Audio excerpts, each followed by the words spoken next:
A warrior named Thora and her crew are ingloriously slain by the giant Ran when her ship was overturned in a storm and they were dragged to the bottom of the sea. Thora does not awaken in the Hall of the Drowned Dead with her comrades, though. Instead, she's given one last chance to prove her might and courage to join the Allfather and his kin in Valhalla. She first finds herself in the forests of Jera, a corrupted nature giant whom she must defeat to enter Ginnungagap, the Yawning Abyss, a sort of purgatory where she can travel to other realms to explore, find boons from benevolent deities, and finally challenge and slay 5 more giants to impress Odin. This is the premise of Thunder Lotus's 2015 hand-drawn isometric action explorer, Jotun. If that sounded interesting to you, then I'd implore you to give the game a go. It's difficult but enjoyable and a relatively short experience. My complete playthrough, where I found all collectibles and beat the game's post-credits challenge mode, took me only about 10 hours. Half of that time was spent exploring the base game, and half was spent grinding against the harder versions of the 6 bosses. So that should give you an idea of the value on offer here. The game is often on sale, and it's regularly included in bundles, so there's actually a good chance you might already own this game. I say all of this because if Steam achievements are to be believed, then the global completion rate of this game is shockingly low. At time of writing, only 35% of players have beaten Jera, and less than 7% have beaten the full game. The number that have beaten Valhalla Mode is only 1.4%. I'll come back to examine why I think this might be the case later on, and how I think those numbers could have been much higher with a single change. But the short version is that Jotun has a reverse difficulty curve, and the hardest bosses are probably the ones you'll fight first. But I also discovered that it's possible to avoid fighting the first major boss and explore the rest of the game to get as many power-ups as you like until you feel ready to face her. This is very, very poorly communicated to the player though. Basically, you can leave the boss room, or quit out, and return to Ginnungagap after you first encounter Jera. Suffice to say that if the art direction of what you've seen so far is appealing to you, or if you're interested in Norse mythology, then you should at least give the game a try, especially if you already own it and enjoy challenging games where you're thrown up against seemingly insurmountable odds. Broadly speaking, I like the game, and I think you should play it if you think you'll enjoy it too. I have some complaints too, of course, which I'll get to soon, but the rest of the review will spoil the entire game. Its story, levels, boss reveals, and fighting strategies. Part of this game's appeal, to me at least, was figuring out how to fight each boss. And I don't know about you, but I have a bad habit of listening to long-form video reviews on YouTube without first-hand experience of the subject of the video. And this often infects my perception of a game until I finally do play it for myself. Certain abilities and tactics can almost trivialize the bosses in this game, for example, so consider yourself warned. This is the first in a series of videos where I'll be looking back at Thunder Lotus Games' small library. This first video will cover Jotun, and the next will be on Sundered, and the one after that will cover Spiritfarer. The videos are quite long, but I've included chapter markers embedded in them so that you can skip ahead to specific parts of the discussion that you're interested in. I'll introduce each game with a little summary and recommendation, like what you've just heard for Jotun, and then I'll dive into the game properly. At the end, I'd also like to analyze all 3 games together and discuss their thematic through-line, and talk about what I think Thunder Lotus's signature skills are, both as artists and designers, and perhaps mention what sort of things I might want to see from their next game.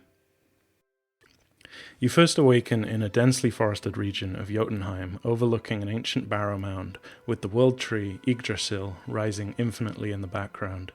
This area constitutes the main tutorial of the game, while a booming voice explains to you your fate. I think this leaves a very good first impression.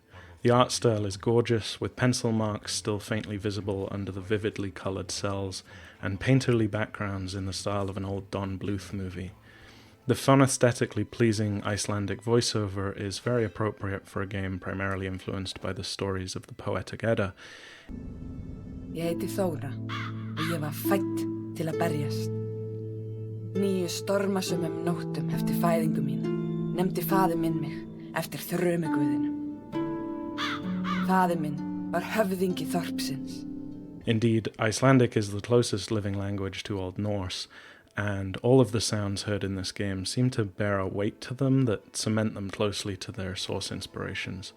The sound effects are made with a mix of Foley, recorded sounds, and instrumental notes, with very little digital synthesis, for example, while the instruments used in the soundtrack are limited mainly to strings, woodwinds, drums, and the occasional horn, with some reverb to emphasize the scale of the worlds you're exploring.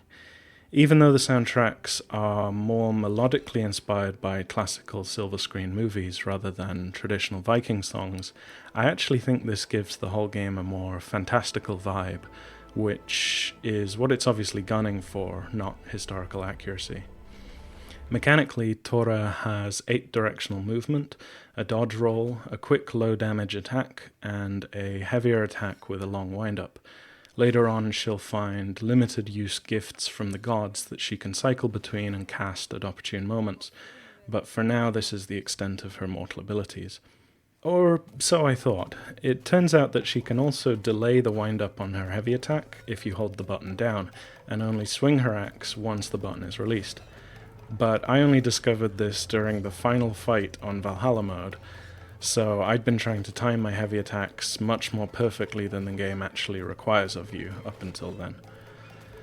There are 3 types of collectibles in Jotun: Divine Powers, Ithun's Golden Apples, and Scenic Vistas. The powers are limited use spells, for lack of a better word, that grant a quick heal, make you temporarily invulnerable, leave behind a mimic that's supposed to distract foes, increase your attack damage, increase your movement speed and attack speed, or throw a homing spear.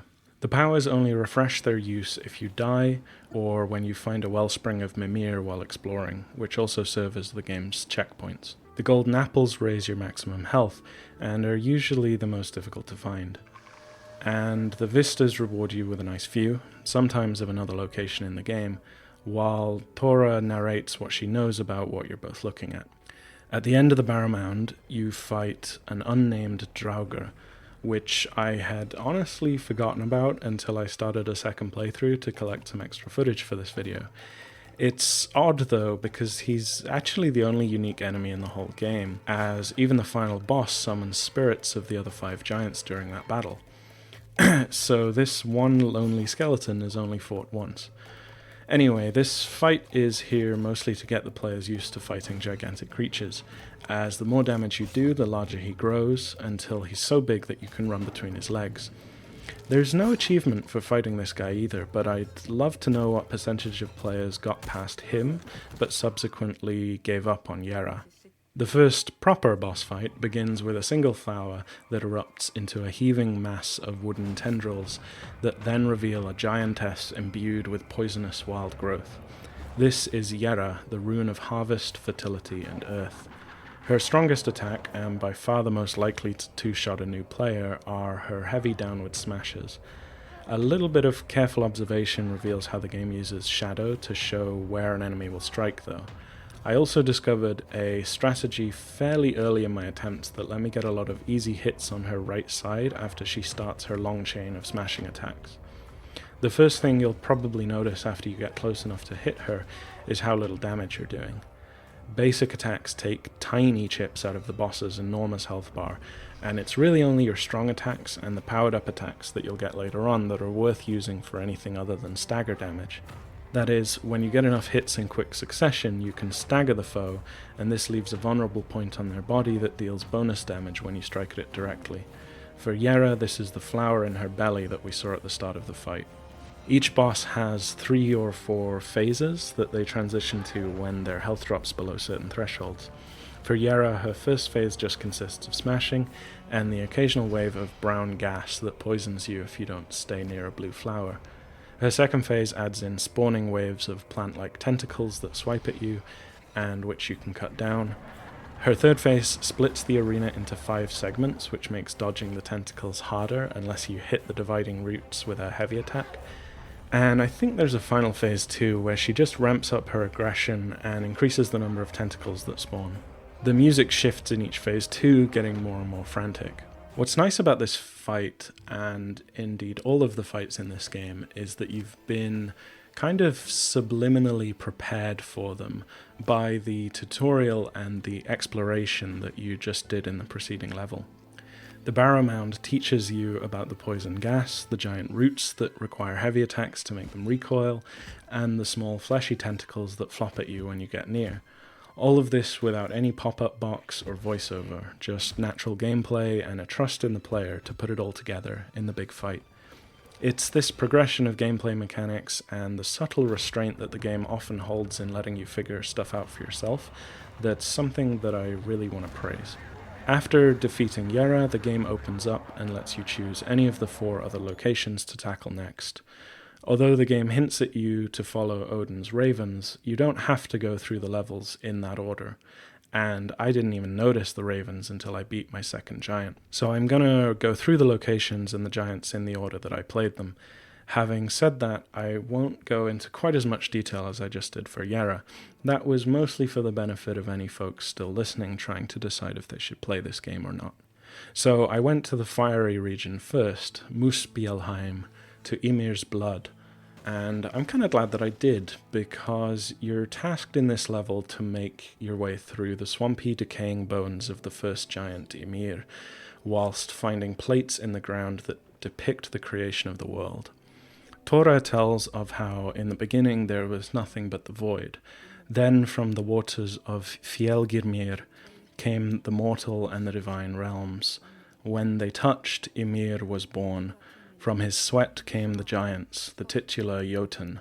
Meanwhile, the divine cow Authumbla licks an iceberg until Buri, father of the Aesir, is able to break free. Buri's grandchildren, Vili, Ve, and Odin, go on to slay Ymir, whose body becomes the earth that we live on today, and whose skull makes up the cranial dome of our atmosphere, held aloft by the dwarf of the northern winds. Or so it's said.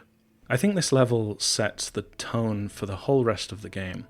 There are no enemies, only environmental hazards. Most of your time in these levels is going to be spent in quiet contemplation or in awe at the scenery. The whole level is quite linear. For example, you can't find the 5 stone plates in the wrong order, though not every level is as linear as this one. The game gives you a map on the pause screen, but it doesn't mark where you are on that map, so there's a little bit of puzzle work involved in extracting the abstracted information from the map and superimposing it onto the land that you've traversed. I generally like this, although the maps do occasionally have minor errors. For example, there should be a little white line here between these 2 islands to make a T-intersection, but not having a map marker doesn't bother me, and I think it's a deliberate decision, as it would probably trivialize the exploration if you had one. The next level I visited, the crater, is more hazardous and does have enemies, though I wouldn't recommend that you fight them. They explode on death, which will quickly kill you if you attack them in melee. The game wants you to hit their boulders back at them, but it's very easy to just run past them too, as their only attacks are their throw. Like in Jera's Forest, the game is teaching you here to dodge falling rocks, and it was making you time your runs between the lava cracks in the previous level to prepare you for the fight against the giant of this realm, Kaunan, rune of tortures, mortality, and pain. Physically, I think Kaunan is the largest and most imposing of all the Jotun in this game, and the fight against him is also the most straightforward. Just a straight-up duel between an enormous swordsman and a tiny axewoman, although all of his attacks can be seen in the first phase, so the longer the fight goes on, the faster he gets, until at the end of the fight the whole battlefield is a barrage of falling boulders, sword swings, and lava cracks. It was difficult to put together a reliable strategy against him though, because there's a fair number of little inconsistencies in this game's mechanics. Hitboxes can sometimes feel off, which I think stems from the game using what are effectively very detailed sprites rather than 3D models, which often makes Jotun play more like a classic retro game than how it may first appear. But the more I played, the more comfortable I got with them, and I was pleasantly surprised several times by how accurate the hitboxes were too. If you imagine the game as a fully 3D world, then you're going to struggle to hit the bosses sometimes. Instead, my rule of thumb was that if the sprite was stopping me from moving into them, then I could hit them, even if it would make no physical sense in reality. Worse than this, though, in my opinion, is the area of effect indicators. I said earlier that you can watch for shadows to see where an enemy is about to hit, but the borders of those shadows aren't exactly crisp, so if you're standing just on the edge of an attack, it feels like a coin toss whether you'll get hit or not. Jera's poison gas, Kaunan's falling rocks, and Hagalaz's lightning suffer from this especially. I wish that there was a slightly more opaque border around these AoE indicators so that you can tell at a glance whether you're inside the attack or not. And the next game, Sundered, actually does this with a similar poisonous fog, so it's a shame the fix wasn't backported. And speaking of coin tosses, every giant has at least one attack that's driven by random chance. Kaunan, Hagalaz, and the final boss are the worst offenders of this, I feel. This is potentially the biggest sticking point and the most frustrating part of the whole game to me, because everything else feels fair. The only deaths that didn't feel like they were my own fault were the ones where I just felt like I was in the wrong place at the wrong time, and nothing I could have done could have saved me. It's possible that this is more of a feeling than a measurable thing, though. But not being able to quickly restart a boss fight the moment you die exasperates this feeling. Needing to sit through the booming voice say, "You have failed to impress the gods," followed by the loading screen and the replaying of the animation that starts the boss fight is, simply put, annoying. This isn't like the run back to a fight like we'll see in Sundered, where learning to conserve your resources and get to the boss with as much health as possible can be seen as sort of an extension of the difficulty of the boss battle itself. The only thing that you do in this game once you've sunk your teeth into a fight is to keep biting and biting until one of you dies. After Kaunan unalives himself out of shame for being bested by such a tiny foe, I visited the great caverns of Nidavellir, where all waters are said to spring from. I slid down some of the deepest roots of Yggdrasil and saw the great Nidhogger gnawing on them in the distance. Then it was off to Brokker's forge, where I found the maze-like ruins of the dwarves. And these little guys are quite odd.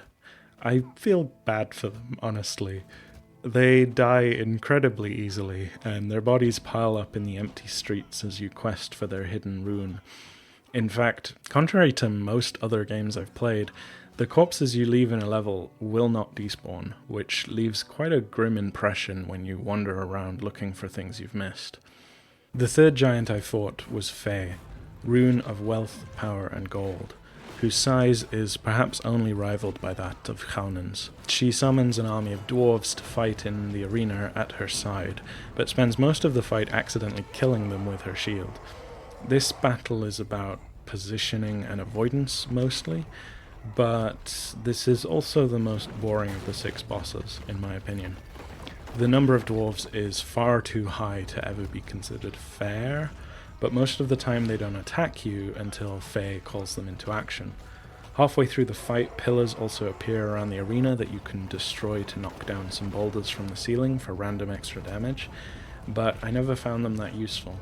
You can also deflect Fe's shield when she throws it like a frisbee, but I could only get the timing right on this once. My main strategy was just to do as much damage as possible in the first phase before she summoned too many dwarves, and then just run around leaving mimics whenever she bellowed, and using Gungnir and Mjolnir to get opportune strikes in. After Fe, I visited the frozen wastes of Niflheim. My favourite encounter here was with the Leviathan Jormungandr. The music on the lake is the plucking, tiptoeing strings of violins and the clattering of bones. A delicate flute washes through the valley, calling you to venture to the middle of the lake, but the monster thrums beneath you with the deep sounds of a double bass.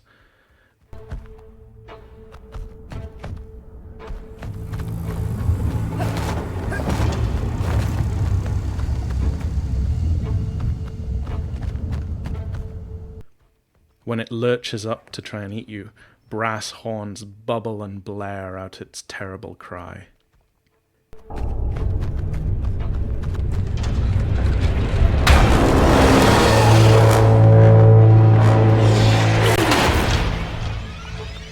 cannot fight Jormungandr. That's Thor's job when Ragnarok comes.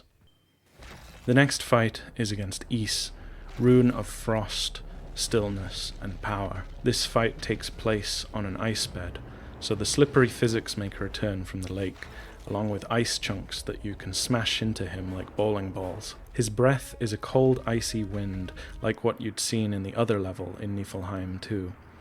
This is a fairly straightforward fight, and I understand that it was the first one designed whilst the game was still being prototyped. I wouldn't go as far as to say that he's the easiest boss, because difficulty is relative and different people will struggle with different things, but I will say that I beat this guy on my first attempt. But now that we've mentioned difficulty, let's talk about that 35% completion rate on the first boss, shall we? Jotun has a reverse difficulty curve. This is because, both in terms of character power and player skill, you're at your weakest when the game begins. All games are like this to a degree. A difficulty curve is what's used to describe how the difficulty of the game tries to align itself with your player skill and your character powers to keep a consistent level of challenge throughout. Few games actually succeed at this, but most try. Jotun doesn't try this. Instead, all of the bosses have the same amount of health, as near as I can tell, so that they can be fought in practically any order. By exploring each realm, you'll be bestowed with more divine powers, and you'll find apples that increase your maximum health. But the freedom and flexibility offered to the player is even more lenient than that, because nothing locks you into a path once you've started exploring one of the other domains. You can, for example, do all of the exploration and find every secret in the game before fighting a single boss, except for Jera, seemingly. When we first enter Ginnungagap after leaving the forests of Jotunheim, we see the way is blocked. The game seems to force you to fight Jera, whilst you're the weakest you'll ever be for the whole rest of the game.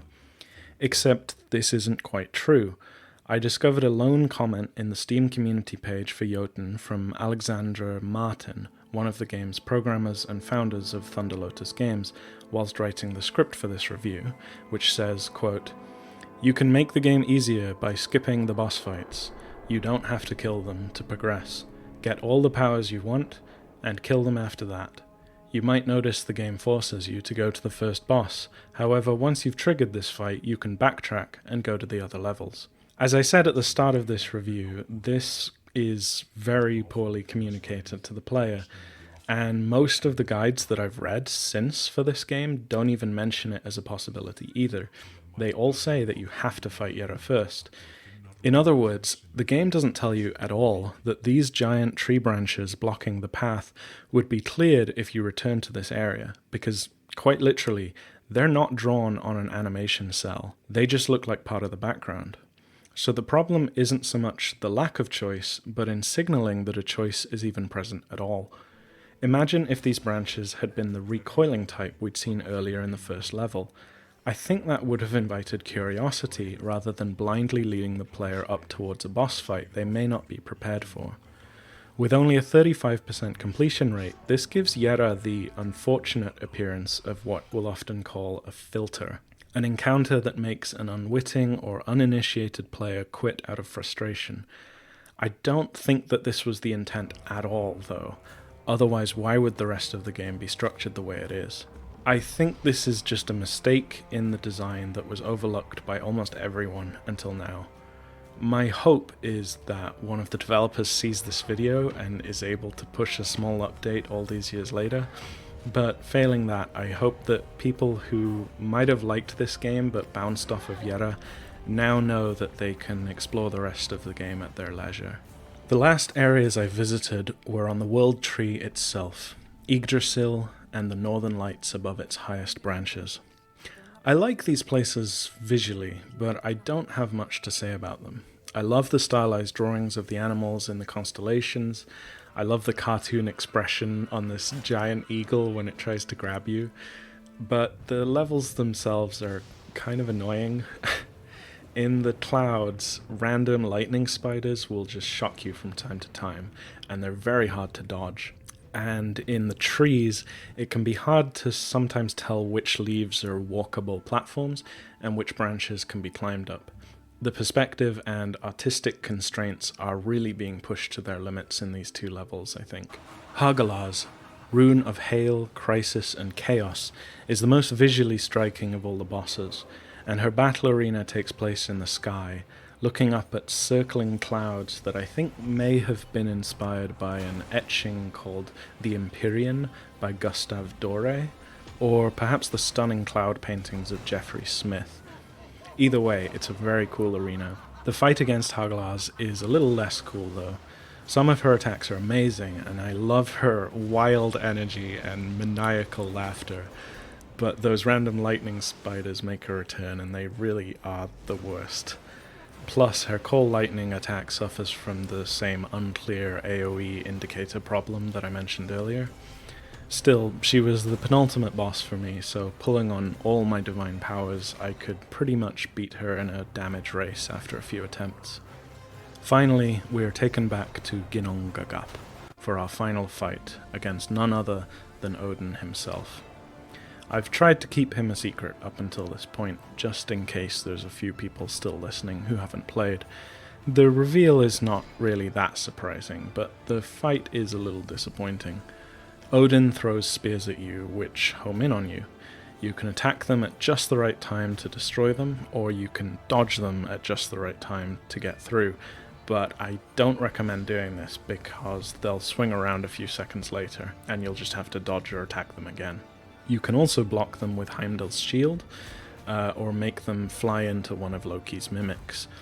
And that's pretty much all Odin does. He floats about throwing homing spears.